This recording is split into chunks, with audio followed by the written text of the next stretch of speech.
बूढ़ा या बूढ़ी और कुर्सी पर बैठकर जब नमाज पढ़े हैं तो सज्जे की हालत में दोनों हाथ कैसे रखें, अपने आगे हवा में मुअल्लक रख सकते हैं।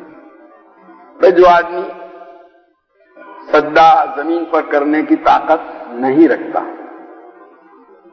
पांव नहीं मुड़ते कोई तकलीफ की वजह से, तो सज्जा करने से जब आजीज है तो अब वो बैठकर इशारे से नमाज पढ़ सकता है।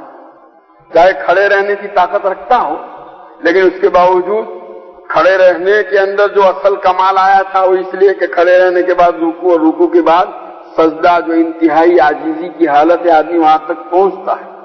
अब जब वो सजदे की उसमें कुदरत नहीं रही तो वो क़याम वाला, जो क़याम के अंदर जो खूबी आई थी वो बात बाकी नहीं रही। इसलिए उस आदमी को वैसे खड़ा होना चाहे तो खड़े होकर भी इशारे से नमाज पढ़ सकता है, लेकिन बैठकर भी इशारे से पढ़े।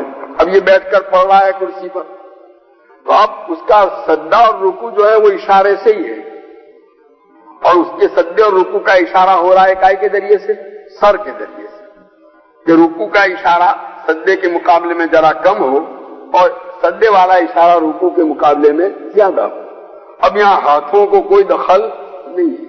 जो बात लोग कुर्सी पर बैठे बैठे भी जब रुकू का सज्दे का इशारा करते हैं, यूं जाते हैं और हाथ यूं करते हैं, किसी किताब में ये नहीं आया कि हाथ यूं करो, हाथ अद्दर रखो इस तरह। बस अपने हाथ जहां है वहां रहने दो, और रुकू के लिए यूं इशारा किया इतना, और रुकू सज्दे के लिए ज्यादा झुका करके किया, काफी नमाज हो जाएगी उससे। और ये हाथ को इस तरह मुअल्लक रखने वाली बात किसी किताब में नहीं है।